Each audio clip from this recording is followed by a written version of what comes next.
Estado Nacional.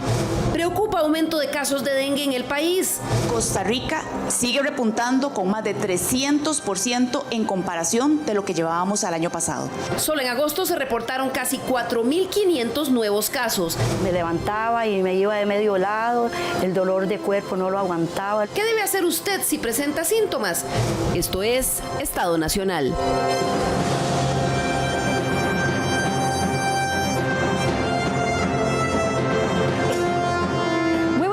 Muchas gracias por acompañarnos nuevamente aquí en Estado Nacional y muchas gracias por su gentil sintonía las mañanas de los domingos. El dengue ha causado estragos este año, pues los casos de esta enfermedad han aumentado en forma alarmante. Ya el año pasado habíamos cerrado con la cifra más alta de los últimos años, pero al parecer este podría ser también peor.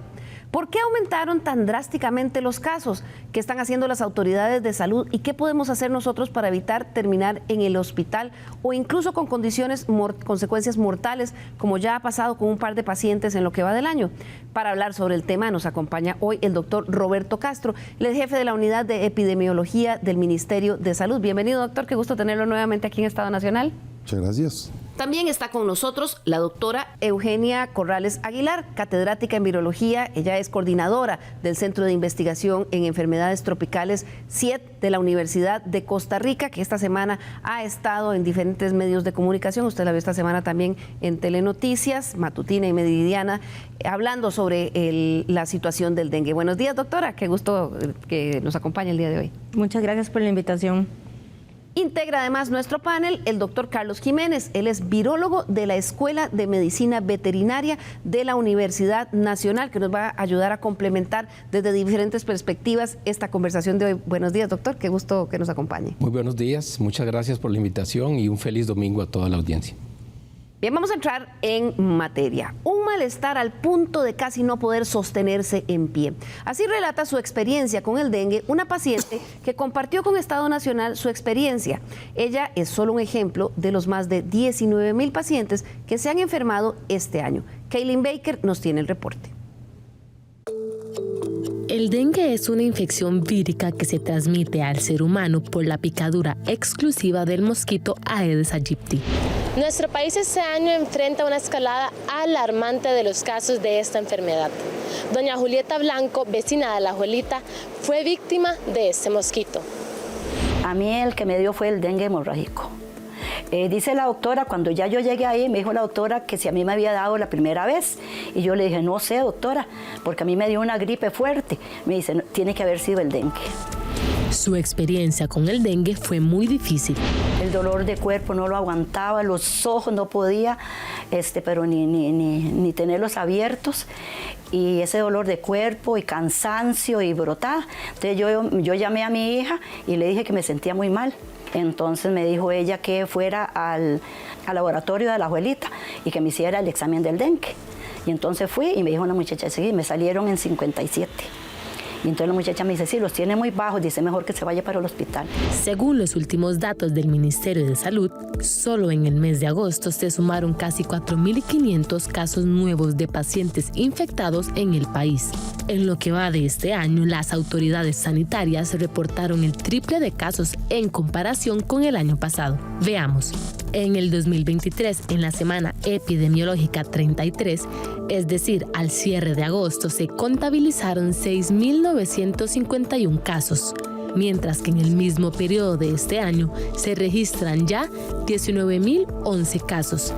El dengue ha mostrado una tendencia variable en Costa Rica en los últimos años. En 2020 se registraron 10.050 casos, cifra que descendió a 5.175 en 2021, solo para volver a subir a 7.485 en 2022. El año 2023 marcó un pico significativo, con 30.649 casos. Y al juzgar por las cifras al cierre de agosto, es posible que este año cierre con una cifra superior. Yo no quiero empezar como están empezando muchos compañeros centroamericanos y suramericanos a dar decenas de fallecimientos diarios por dengue. Las provincias más afectadas son Alajuela, Punta Arenas y San José, seguido de Cartago, Guanacaste y Limón. La localidad que presenta menos casos es Heredia. En el país en este momento se han detectado los 4 tipos de serotipos de dengue, pero el 3 y el 4, que son los más peligrosos, estos aparecieron en el 2022 de nuevo, después de 20 años de que no se reportara su presencia. A pesar de los anuncios de las autoridades sanitarias, lo cierto es que en algunos centros de salud no están haciendo diagnósticos precisos. Yo me sentí mal un lunes, yo me amanecí mal, con mucha fiebre, con dolor de cuerpo, con ardor de ojos, y brotada y sin fuerzas. Tenía cita en la clínica de la abuelita y la doctora me vio, me registró, pero me dijo que era una gripe lo que yo tenía. Entonces yo me vine el lunes, el martes pasé mal, el miércoles me fui a Levi's, de aquí de Concepción, y le dije a la doctora que me sentía muy mal y todo, entonces me dijo que era una gripe. Me mandó antibiótico y acetaminofén y yo me vine. Pero siempre seguí mal. El jueves del siguiente día ya no pude levantarme. La mayor parte del tiempo el dengue provoca síntomas leves o ninguno. Sin embargo, en algunos casos puede agravarse y resultar mortal. Dichos síntomas pueden manifestarse entre 4 y 10 días después de la infección y pueden incluir fiebre alta, cefalea intensa, dolor detrás de los ojos, dolores musculares y articulares, náuseas, vómitos, agrandamiento de ganglios linfáticos y erupciones cutáneas. Las personas que se infectan por segunda vez tienen un mayor riesgo de sufrir complicaciones graves, que generalmente aparecen cuando la fiebre desaparece. Los síntomas del dengue grave incluyen dolor abdominal intenso, vómitos persistentes, respiración acelerada, hemorragias en las encías o nariz, cansancio, agitación, vómitos o heces con sangre, sed intensa, piel pálida y fría y debilidad en general. Parte de eso fue por lo que doña Julieta pasó cuando fue diagnosticada con dengue hemorrágico. Estuve 8 días internada y los primeros 4 o 5 días fatal, ¿verdad? Con la calentura, con el dolor de cabeza, todo, que no podía pero ni sentarme siquiera. Ahí me ayudaban a todo porque no podía hacerme yo nada. Y después ya los otros días sí ya me fui componiendo, ya me dieron así el suero y todo me fue ayudando mucho. Para prevenir esta enfermedad es esencial eliminar los criaderos de mosquitos, vaciando, limpiando y cubriendo cualquier recipiente que acumule agua, como baldes, macetas, neumáticos y botellas. Cambia frecuentemente el agua de floreros y bebederos de animales. Usa repelente en la piel expuesta y ropa protectora, además de instalar mosquiteros en puertas y ventanas. Mantén el entorno limpio y participa en campañas de fumigación y limpieza. Finalmente, infórmese y eduque a otros sobre las formas de prevenirlo. El Ministerio de Salud asegura que se han implementado campañas para evitar la propagación de mosquitos.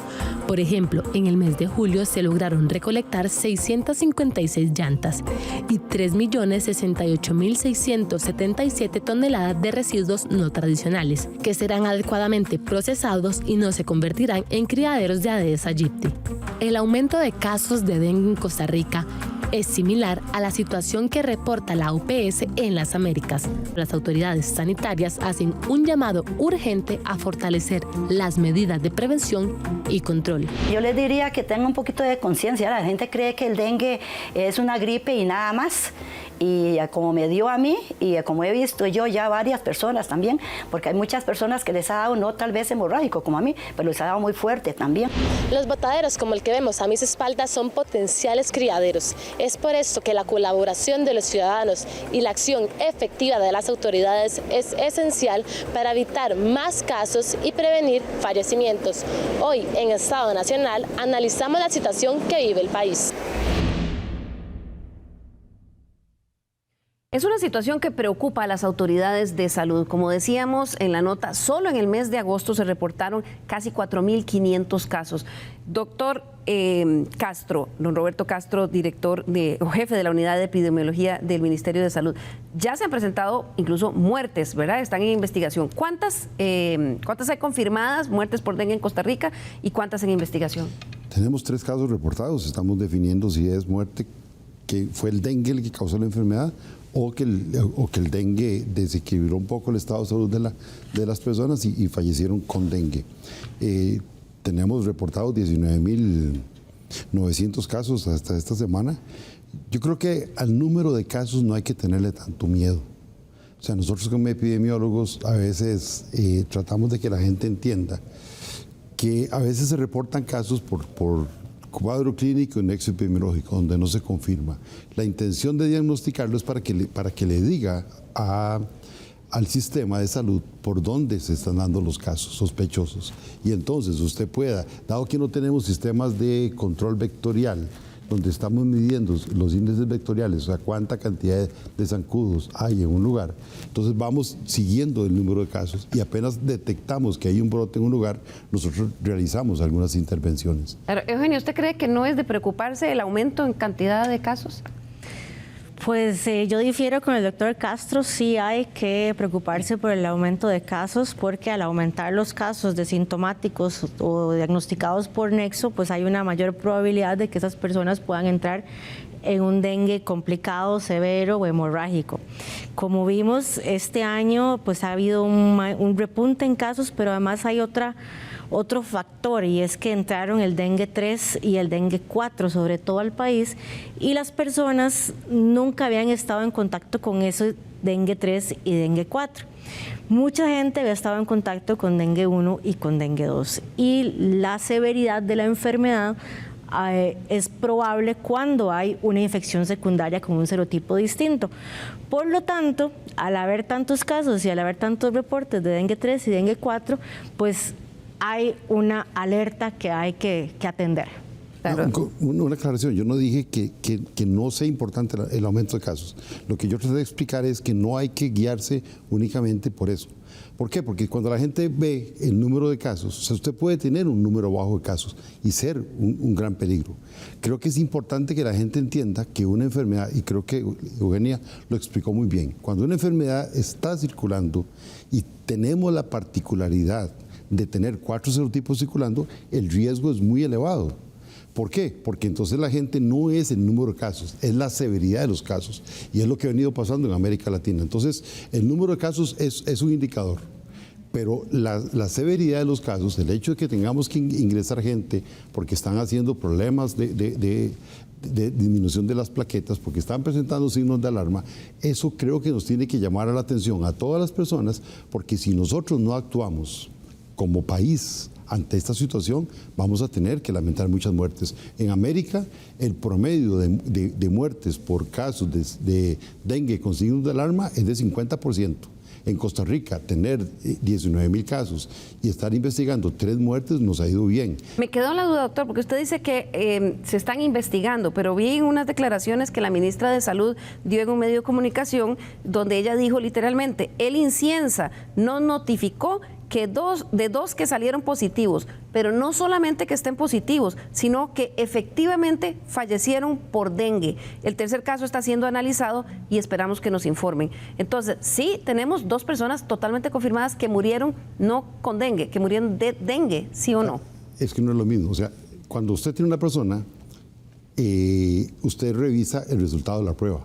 ¿En qué momento se da el resultado de la prueba? ¿En qué momento se confirma? ¿Y cuáles son los antecedentes y la evolución de los casos? Entonces, hay una comisión que está funcionando entre la Caja Costarricense del Seguro Social, el INEC, que es el que registra las muertes en Costa Rica, y la Dirección de Vigilancia del Ministerio de Salud, donde estamos revisando todos y cada uno de los casos sospechosos. La intención es definir exactamente si la persona falleció siendo positiva por dengue, pero por otras causas, o falleció a causa del dengue. ¿Qué nos dice esto? Un poco la severidad de la enfermedad, un poco lo que la Eugenia mencionaba. Tenemos que tener claridad y no es ocultar la información, es investigarla para ver qué es lo que está sucediendo en Costa Rica. Pero entonces tenemos 2 personas confirmadas que murieron de dengue. Tenemos 3 personas que fallecieron y habían sido positivas por dengue. Estamos verificando. Ok, no se ha verificado todavía. Lo que estamos verificando son todos los antecedentes. Hay que revisar mucha información. Y tal vez por eso me confundió, porque la ministra dijo, nos notificó que dos que salieron positivos, pero no solamente que estén positivos, sino que efectivamente fallecieron por dengue. Sí, todos los casos se revisan. O sea, Okay. hay que... Sí, pero para anotarlos, digamos, como causa de muerte para las estadísticas que se mandan a la OPS, en este momento Costa Rica tiene 2 personas muertas por dengue. Exactamente. Ok, y unas en investigación. Y decía el doctor Castro que esta situación es un reflejo de lo que está pasando en todas las Américas. Según la Organización Panamericana de la Salud, al cierre del 29 de agosto, en toda América se reportaron un total, y lo vamos a ver ahí en pantalla, de 11.425.677 casos de dengue en todas las Américas. Ustedes ven en el gráfico, ahí la línea azul es lo que pasó en el año 2023, todas las Américas. La amarilla es el comportamiento que había tenido la cantidad de reportes como promedio de los últimos 5 años. Pero vean ese pico, Eugenia, y tal vez lo vemos, es rojo, eso es lo que está pasando en el 2024, eso es las Américas. Sí, eso es las Américas, pero cuando uno compara a nivel mundial las diferentes áreas, pues más bien en Asia se encuentran muchísimos más casos que los que se encuentran en América. Devolviéndonos un poco a las muertes, yo creo que hay que volver a insistir que el dengue puede matar. Y a la gente en Costa Rica se le olvidó que el dengue puede matar. Como que nos acostumbramos a vivir como con que, eso. Sí, siempre ha habido dengue, o a mí me ha dado dengue 6 veces, lo cual es imposible. Y lo que estamos viendo en este momento es una combinación entre una muy buena acción clínica para poder manejar esos pacientes que llegan con problemas a nuestro sistema de salud. Si lo comparamos con otros niveles, como en otros lugares, como en América Latina, pues vemos que los centros de salud no son ni tan accesibles, ni tan universales, ni tan preparados para tener esto. Lo que pasa es que la comunidad, las personas, se les olvidó que dengue está con nosotros. Claro, y nos hemos acostumbrado a vivir con eso. Vamos a ver el siguiente gráfico también sobre esta situación que hablábamos en las Américas, de lo que sucede en las Américas. No sé si me ayudan poniéndolo en pantalla. Y es que según el reporte de la Organización Panamericana de la Salud, nuevamente al cierre del 29 de agosto, en el área de Centroamérica y México, llevábamos al 29 de agosto 30.987 nuevos casos de dengue. Es decir, que en total, en toda esta región, Centroamérica y México, ha habido un aumento del 148%, más que los casos que se habían reportado en el año 2023. Es ya para que sean 30.000 casos en una semana. Estos son en una semana, claro, porque es todo Centroamérica y el gráfico se refiere a esa semana epidemiológica. Sí. Y según ese reporte, para terminar nada más, doctor, ese mismo reporte de la Organización Panamericana de la Salud, sí lo vemos ahí nuevamente en pantalla. Si vemos el porcentaje de aumento, digamos, del 2023 al 2024, este es el comparativo. Vemos que en México la situación es mucho más alarmante en cantidad, digamos, de aumento de casos. Honduras también, donde, doctor, Honduras estuve leyendo, hay una crisis con esto de dengue porque ya hay decenas de muertos por semanas. Sí, el lío, creo que es importante resaltar el tema. O sea, nosotros los servicios de salud no nos han colapsado, pero en Centroamérica sí se está dando. Nosotros estamos ingresando gente que a veces nos queda la duda. En medicina decimos que si usted se equivoca, tiene que equivocarse haciendo más. Y creo que el Servicio de Salud de Costa Rica ha sido muy eficiente en el manejo de las personas. Creo que esa duda que tienen, el caso de la señora, tal vez ella siente que no fue diagnosticada a tiempo, pero en el momento... Bueno, no, fue 3 veces y la devolvieron con gripe. Es más, la tercera vez, ella nos contaba ahí, la mandaron para la casa y le mandaron antibiótico, que no sé si el antibiótico es un tratamiento para el dengue. No. Claramente no sabían que era dengue. Pues, ella se refiere a que ella no fue diagnosticada adecuadamente, pero en el momento en que le hacen las plaquetas y ven que hay una disminución, la llevan al hospital y el sistema de salud absorbe. Sí, ahí funcionó perfectamente. Sí. Ella de hecho dijo que fue perfectamente atendida. Sí, creo que es importante esa sensibilidad. Nosotros estamos en este momento en la etapa final de un documento que con el apoyo de la OPS se está desarrollando para el manejo clínico de los casos de dengue. Eso hay que estarlo revisando constantemente. Hay un mayor acceso a las pruebas de confirmación de casos. No es siempre necesario, porque creo que cuando se tiene experiencia, usted puede darse cuenta. Si usted está leyendo dónde están los brotes, un cuadro clínico, usted tiene que hacerlo sospechar inmediatamente que es un caso de dengue. Y si usted le nota alguno de los signos de alarma, usted tiene que dejarse el paciente en observación y manejarlo como si fuera dengue. Claro. Veíamos ese aumento en la cantidad de casos en las Américas, en Centroamérica y en Costa Rica. Don Carlos Jiménez, virólogo de la Escuela de Medicina Veterinaria de la Universidad Nacional. ¿Cómo nos explicamos, don Carlos, este aumento, digamos, de los casos reportados, pero que probablemente tiene que ver con la cantidad de mosquitos que están picando a los habitantes? Bueno, fundamentalmente tenemos que pensar que son enfermedades vectoriales y el vector, en este caso el Aedes, tiene que aumentar, digamos, su población. Pero también, digamos, en el caso de los vectores o de los insectos hay dos condiciones. Uno es que sean competentes, esto es que el virus se replique en su intestino y llegue hasta sus glándulas salivares, donde pueda, digamos, salir con la picadura. Y la otra se llama la capacidad. Y la capacidad va a depender de una serie de factores. Y dentro de esos factores está un poco la densidad de población y la densidad, digamos, de virus en el ambiente, en esa población. Entre más personas infectadas haya y más mosquitos haya, pues mayor va a ser el número de casos que vamos a tener, ¿verdad? Entonces ese es el factor. Ahora, ¿qué es lo que está sucediendo? No es un fenómeno local en Costa Rica.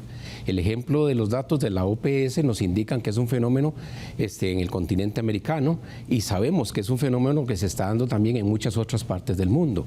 Entonces tenemos que ver qué es lo que está pasando. Bueno, tenemos veranos más cálidos, tenemos lluvias más torrenciales, tenemos, vamos a ver, un sustrato acuoso, ¿verdad? Que le permite a los vectores precisamente multiplicarse. Y yo lo que veo es que entre más aumente el número de casos, aumenta la probabilidad de que tengamos un mayor número de dengue severo, de dengue hemorrágico, que llama tradicionalmente la gente. Y este dengue severo es en realidad un fenómeno que en virología se llama virus enhancing, que es el incremento de la captación del virus por anticuerpos subneutralizantes. Ese virus es captado por el sistema inmune, no es destruido, sino que el virus se replica y genera una tormenta, digamos, de sustancias vasoactivas. Esas sustancias vasoactivas permean los capilares sanguíneos, los vasos sanguíneos, el fluido de la sangre sale hacia el espacio extravascular.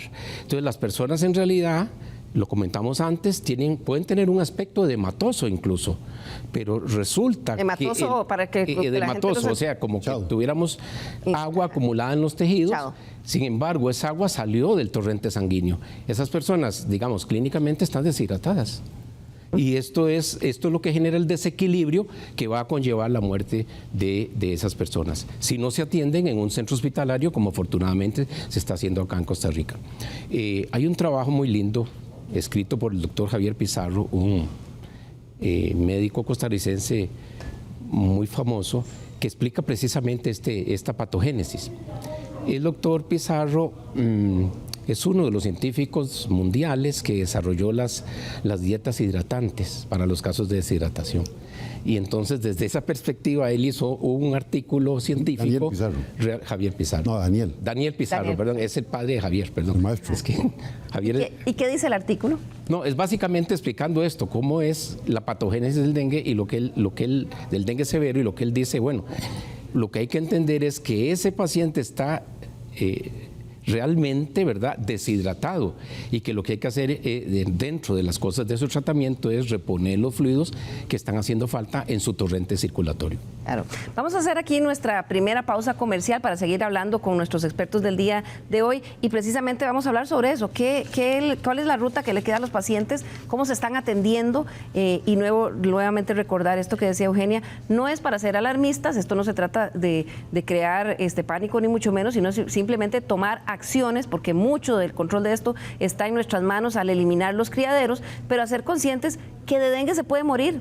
Claro que nos podemos morir de dengue y en este momento hay mucho dengue en el país. Vamos a nuestra primera pausa, ya regresamos.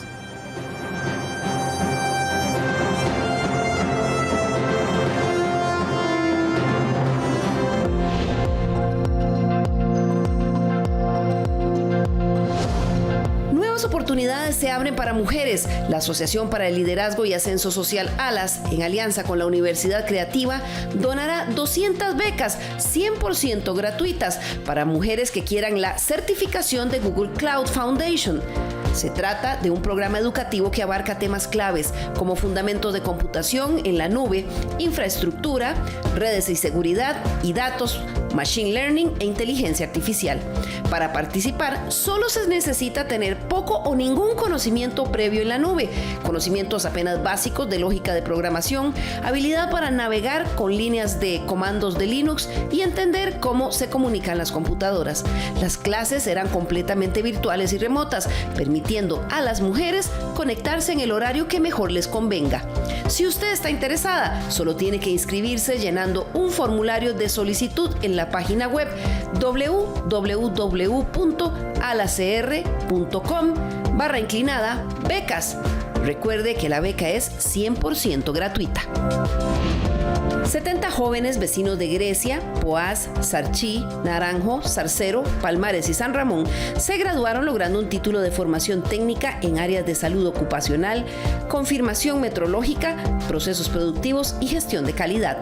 Esto gracias a una alianza entre las municipalidades y cámaras empresariales de la zona de Occidente con la Universidad Nacional. Hoy estamos felices que ya después de 10 meses, porque ha sido un recorrido de formación durante 10 meses, hoy tenemos un grupo de chicos y chicas que están concluyendo esta fase. Pero acá lo importante es reconocer el esfuerzo que se ha venido articulando desde la Oficina de Transferencia y Vinculación Externa con las unidades académicas. La alianza con la Universidad Nacional logró becas del 100% a estudiantes de colegios técnicos, quienes durante 10 meses fueron parte del sistema de educación permanente de la UNA. Ahora ellos salen con una nueva herramienta para la empleabilidad bajo su brazo. Este título es un beneficio grande realmente con el mercado actual, ya que genera más oportunidades de seguir adelante y de emplearse. De hecho, estoy muy interesada en que en el futuro, cuando se abra la zona franca de Grecia, haya más oportunidad laboral cerca de mi cantón Palmares. Pues se me abren muchas puertas para seguir creciendo en la empresa donde trabajo o bien para seguir estudiando. Era una rama que no conocía tanto y me emocionó mucho estudiarla. En Grecia se están construyendo parques empresariales en zona franca que se espera generen cerca de 40,000 empleos en los próximos años.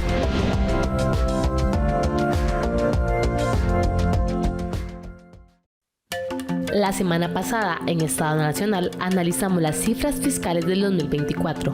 Nuestros televidentes nos hicieron llegar sus mensajes. Veamos. Pilar comentó: debemos sostener la inversión social en los sectores de nuestra sociedad que más lo necesitan. De lo contrario, destruiremos y generaremos más violencia. Rosy expresó: Nogui debería renunciar antes de llevar a este país al caos.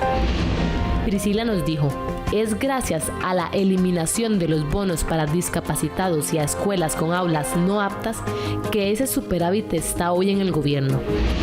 Miriam acotó: a la educación se le ha dado grandes cantidades de dinero a las juntas de educación y han sido en su mayoría despilfarrados.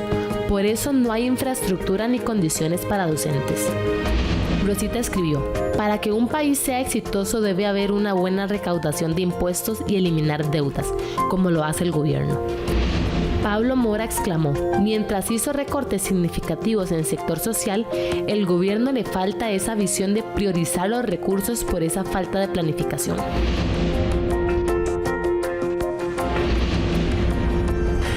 Recuerde nuestro correo l.carranza@teletica.com. Nos interesa mucho conocer sus críticas, sugerencias y recomendaciones de temas para la mesa de discusión. Además, recuerde que si usted quiere compartir su opinión con nuestros panelistas, puede hacerlo a través del WhatsApp de Estado Nacional a lo largo del programa, 64241777, o ahí tiene también el código QR y usted puede ingresar y comentar. Yo le contesto, puede que me tarde a veces un día porque son muchos o dos, pero siempre les contesto. Además, puede volver a ver el programa durante la semana a través del canal de WhatsApp de teletica.com. Ahí lo tiene en pantalla también el código y ahí usted puede volver a descargar el programa para revisitarlo, sobre todo cuando hay información importante como la de los expertos científicos que tenemos el día de hoy aquí en Estado Nacional en un tema vital para la salud de nosotros, en un día que analizamos la situación de varias de estas enfermedades en el país que son transmitidas por mosquitos. Empezamos con el tema de dengue, más adelante vamos a hablar de lo que está pasando con el oropuche, también el virus de oropuche. Pero comentábamos al inicio que bueno, ya hay 2 muertes confirmadas por dengue en el país y nos confirmaban de la Caja Costarricense de Seguro Social que en lo que va de este año han tenido que ser hospitalizadas por dengue 279 personas en Costa Rica. Antes de irnos nos comentaba el doctor Jiménez sobre este estudio que había, bueno, qué es lo que le pasa al cuerpo cuando lo pica el mosquito del virus. Y me decía usted también, bueno, que esta enfermedad no es solo de humanos, sino que empezó en animales y luego salió para los humanos. Sí, efectivamente. Todas ellas tenían un ciclo selvático o silvestre. Y esos ciclos, algunos en América, otros en África, otros en Asia. Pero la incursión del ser humano al ambiente silvestre, vamos a ver, periodos de guerra como la guerra de Corea, sacan, digamos, estos virus de ese ambiente silvestre y los llevan a las zonas urbanas. Alguna gente dice, bueno, que son enfermedades urbanizadas o que son enfermedades humanizadas, en el sentido de que en este momento, por ejemplo, dengue, los 4 tipos, Zika, chikungunya, son enfermedades que no requieren del ciclo silvestre, que se multiplican prácticamente en las villas, en los pueblos y en las ciudades. Claro, por muchas cosas, y me decía usted, doctora, también que, por ejemplo, los racionamientos de agua tuvieron o pudieron haber tenido en Costa Rica y en todo el mundo un impacto en el aumento de criaderos. ¿Por qué? Esto porque tanto Zika, dengue y chikungunya, el mosquito transmisor es Aedes, y el Aedes por predilección lo que necesita son componentes de agua con una pared, y generalmente el agua esta es relativamente limpia, o sea, no es un agua de un charco, sino que es un agua de un recipiente hecho por el ser humano. Entonces, los floreros, la basura mal puesta, las canoas, los platos debajo de las sillas, los platos de los animales que tenemos ahí. Pero además, este año, por estar entre sequía y lluvias extremas, a la hora de la sequía, las personas tienden a recolectar agua para tener para su consumo y para hacerlo, cocinar, lo que sea. Y esos recipientes de agua pues son el reservorio perfecto para que los mosquitos se multipliquen en sí mismos. Entonces, parte de lo que tenemos que hacer nosotros como seres parte de una sociedad es tratar de eliminar lo mayor posible esos criaderos. O si lo que vamos a hacer es almacenar agua, que sea tapada y que no tenga un acceso hacia el mosquito. Además, por estas, bueno, todos los hemos vivido, ¿verdad? Estas lluvias torrenciales y de repente un día que parece verano de diciembre y después otra vez lluvia torrencial, pues esta agua de lluvia se queda también acumulada en ciertas zonas, y donde hay una urbanización descontrolada, entonces aumenta la cantidad de mosquitos, y al haber tanto mosquito, pues hay mayor probabilidad de que haya más transmisión.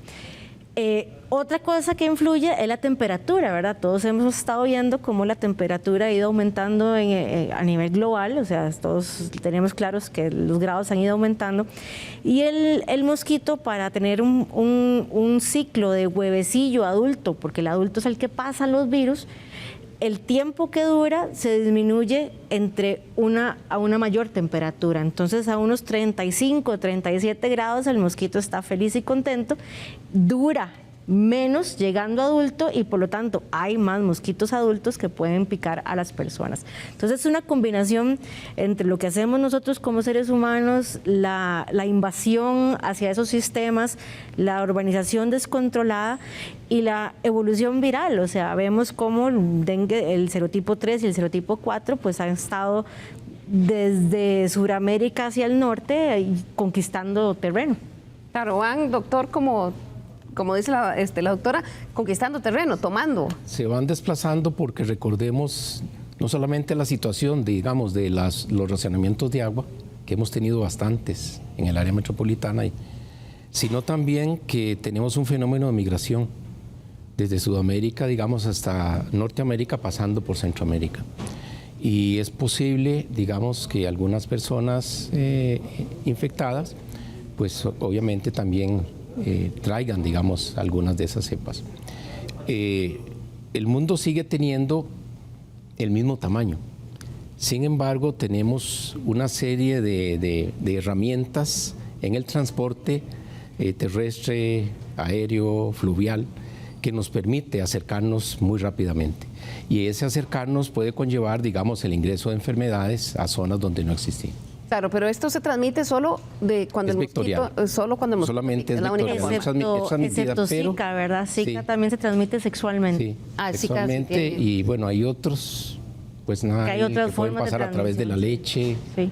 Claro, ahora vamos a hablar de los otros mosquitos, pero quiero unas preguntas muy concretas para el doctor Castro. Primero, ¿cómo se diagnostica? Para que sea muy informativo para los costarricenses, bueno, ya sintieron estos síntomas que veíamos, que nos explicaba Kaylin Baker en la nota, esa sensación de gripe, dolor muscular, dolor en la parte de atrás de los ojos.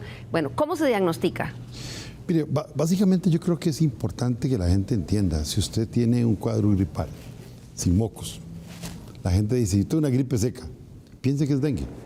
Y creo que es importante consultar y hacerle ver a la persona que lo está atendiendo que vive en una zona donde hay dengue. Y entonces en esos casos, pues se puede hacer por el cuadro clínico, se puede hacer el cuadro clínico más el nexo, o se puede confirmar a través de una prueba de laboratorio, sobre todo que se hace cuando se sospecha que el cuadro pues, se pueda complicar. Creo que ya los compañeros explicaron muy bien el riesgo que significa tener 4 serotipos circulando. Entonces a veces confirmamos el diagnóstico para ver que es dengue y bueno, le vamos a vigilar por algunas otras situaciones, entre ellas las plaquetas y la hidratación.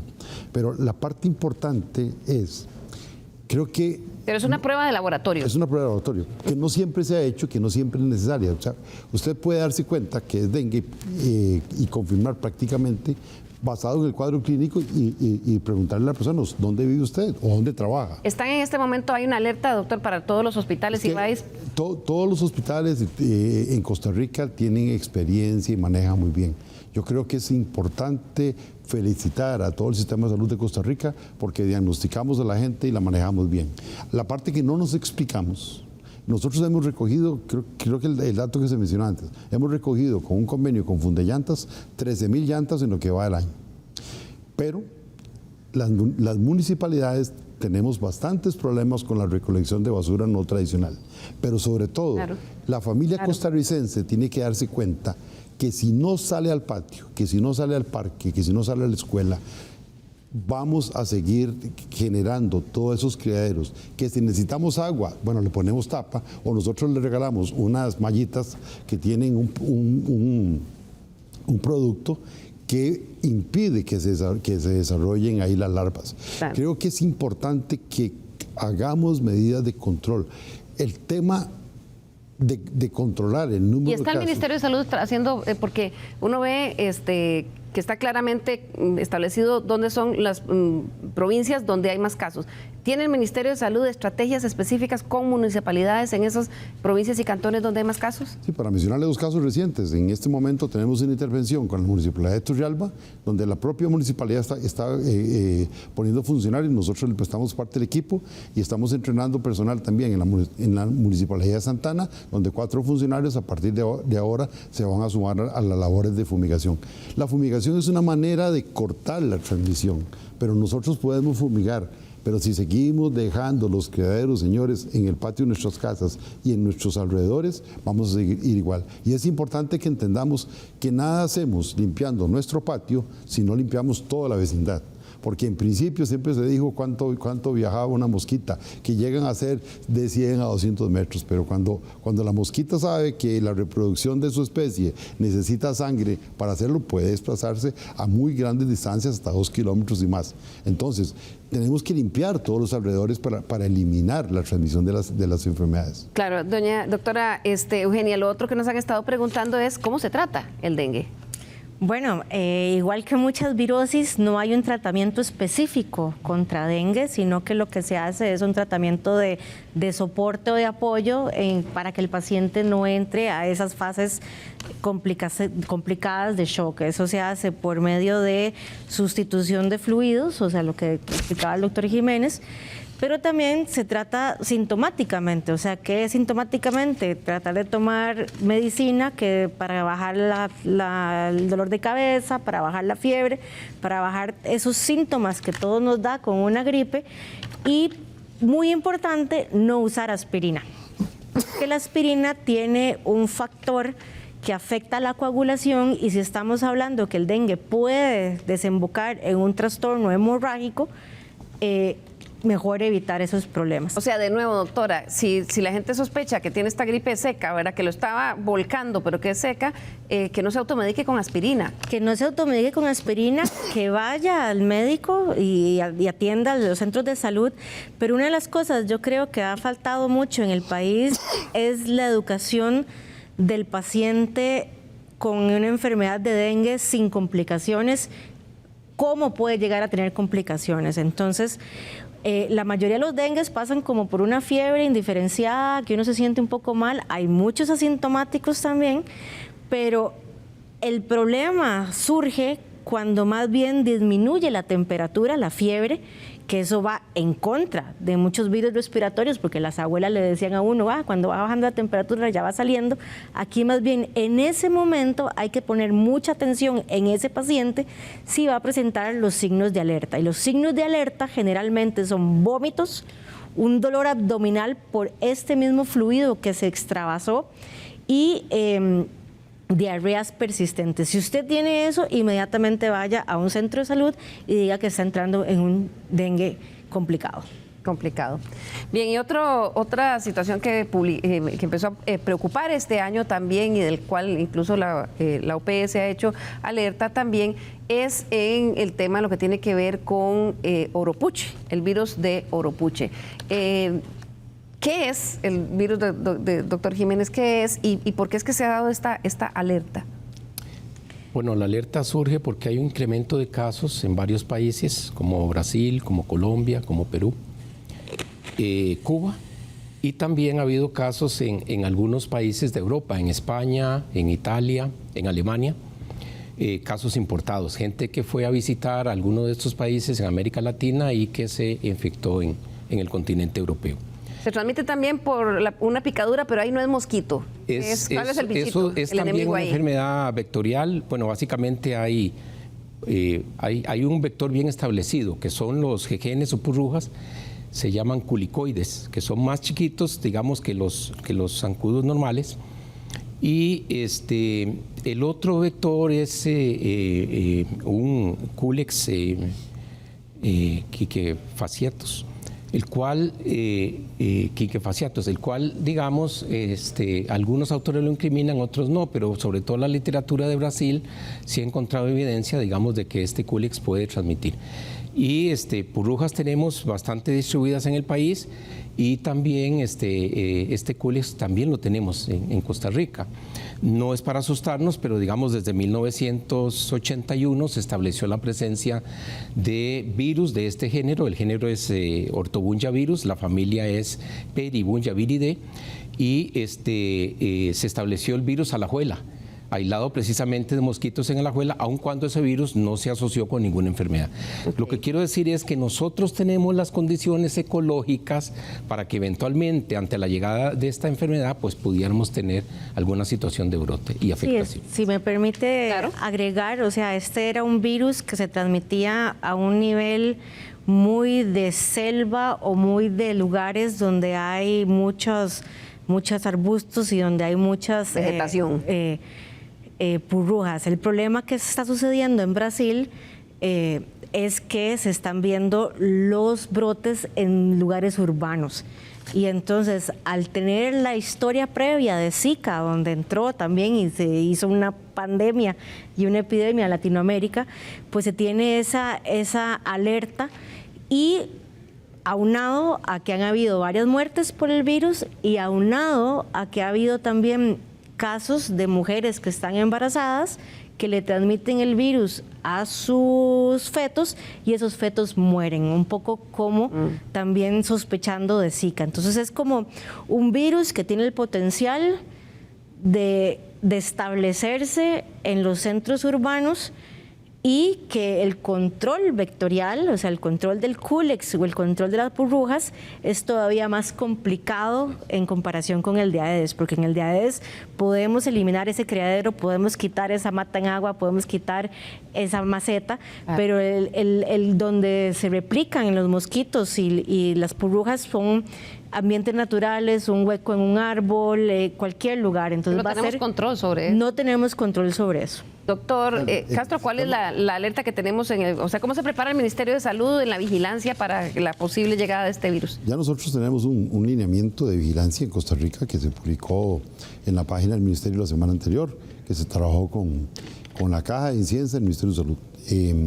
Aquí el tema es reportar los casos que se van dando para empezar a hacer la parte de vigilancia, y la Caja está trabajando en un tema sobre el manejo clínico.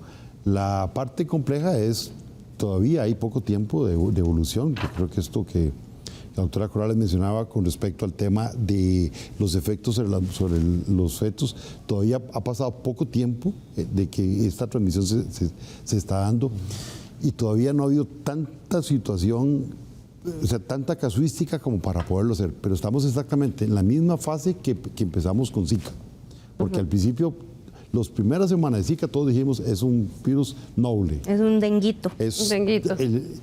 Yo dije en algún momento, si alguien lo rescata en una entrevista, yo dije que este era el primo bueno del Zika, porque no sabíamos nada. El oropuche. No, el Zika. El Zika. Porque no sabíamos. Era el primo bueno del dengue. Exactamente. Sí. Y entonces, de pronto se empieza en Brasil a llamar la atención sobre el tema de la microcefalia. Y entonces realmente dio una alarma. Desde que empezaron a hablar de oropuche, con algo similar, que ya se demostró que sí se le pasa al feto, y que ha habido casos en donde ha fallecido el feto, entonces ya la situación empieza a hacerse complicado. ¿No se han reportado en Costa Rica todavía entonces? En Costa Rica no, tenemos un caso sospechoso en estudio, estamos a la espera de la prueba de inciensa de una persona migrante, todavía no se ha logrado confirmar. Sin embargo, creo que lo importante es que estamos ya sobre el asunto y planteándonos lo que mencionaban ahora, la parte de control vectorial, o sea, cómo lo vamos a hacer, sobre todo porque el tipo, cantidad y frecuencia de fumigaciones que vamos a tener que hacer para ese tipo de control, dado que estaríamos agregando 2 vectores nuevos y con comportamientos muy particulares y muy diferentes, haría muy complejo la situación. Y yo creo que ahí va a ser muy importante el tema de la participación comunal y de la participación de los grupos organizados, municipalidades y otros, porque realmente las intervenciones van a tener que ser muy complejas. O sea, incluso algunos de ellos se pueden reproducir en aguas estancadas, no tan agradables como lo hace el Aedes. Entonces, nosotros nunca le hemos puesto mucha atención a ese tipo de aguas, porque realmente, de hecho, lo que siempre nos decían, de pronto, es que en mi barrio hay muchos zancudos, llegamos y había Culex. Y nosotros, no, tranquilos, son Culex. A partir de ahora ya no vamos a poder decir eso, porque hay una nueva enfermedad.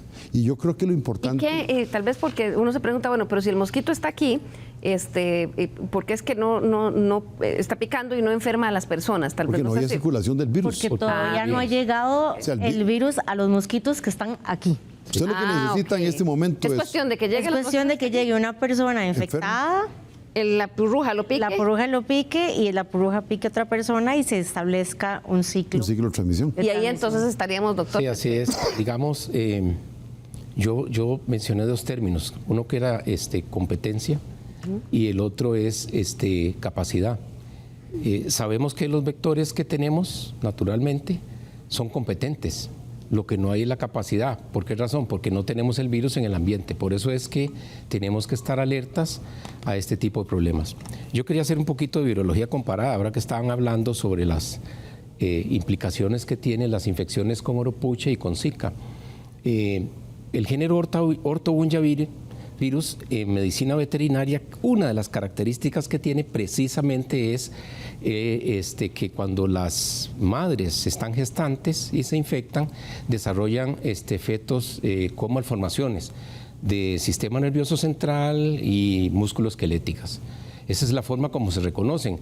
Y generalmente eso se reconoce meses después de que sucedió el evento. El evento ocurrió en el verano y resulta que el parto se dio en el invierno, digamos, de esos animales, y es cuando aparece el problema. Entonces, yo creo que, claro, guardando las distancias, digamos, es un fenómeno que podría eventualmente manifestarse de manera parecida o similar en la especie humana. Porque pudiera ser, doctor, con lo que usted dice es que la persona, la señora embarazada, la pique la purrujilla, no le dé ningún síntoma o le dé una gripe, no, o sea, no le va a dar algo como para ir corriendo y entonces determinar que tenía oropuche. Sí, el resultado va a ser cuando nazca el bebé y el bebé tenga alguna malformación. Y eso yo quiero rescatar también a la hora de hablar del diagnóstico. El diagnóstico no es sencillo en el sentido de que hay una ventana de oportunidad de tiempo durante los síntomas para poder decir es dengue, es zika, es chikungunya o es oropuche. Y eso generalmente son los primeros 7 días de síntomas de una persona. Entonces, el ejemplo que usted acaba de dar de una embarazada que se infectó, que lo que tuvo fue una gripe, un malestar más o menos, no se diagnosticó en ese momento y hasta los meses cuando el bebé nace puede nacer con algunas malformaciones. Y eso es lo que se vio con Zika, esa fue la alarma con Zika y es lo que está tirando todas las alarmas con oropuche. Es en la alarma que estamos actualmente y por eso precisamente la Caja Costarricense del Seguro Social y también el Ministerio de Salud han estado haciendo algunas campañas, quizás hace falta un poquito con más fuerza, sobre todo en redes sociales con afiches como este, donde han estado informando sobre qué es el oropuche, que se transmite a través de estas jejenes o purrujas, como decimos, hablando de los síntomas que podría presentar: fiebre alta, cefalea con fotofobia, dolor ocular y visión borrosa, migrañas, exatemas, en algunos casos exatemas que son como salpullidos. Salpullidos. Produce una cosa extraña que es visión doble. Visión doble, es muy característico. Pero no en todos los pacientes, entonces uno no puede decir, como no tengo visión doble, es muy probable que no tenga oropuche, sino que esos síntomas extraños y medio conversados, como uno decía, es solo en un porcentaje de las personas que se infectan. La mayoría lo que van a tener es una fiebre indiferenciada. Puede darle un dolor articular que es muy característico de la chikungunya. Puede darle un dolor articular en la piel por dengue, no es tan severo como en las otras dos. Entonces, diferenciar los casos es difícil. Claro, y decía también ahí, perdón, doctor, otro de los síntomas en esos informativos que ha estado haciendo la Caja, en casos severos, meningitis o encefalitis, doctor. Esto da por oropuche también. Sí, hay casos de encefalitis. Hay un riesgo de que... Sí, por dengue también. Y dengue puede también llegar. Por eso hablaban ahí... Perdón, estos virus, digamos, circulan a través de la sangre.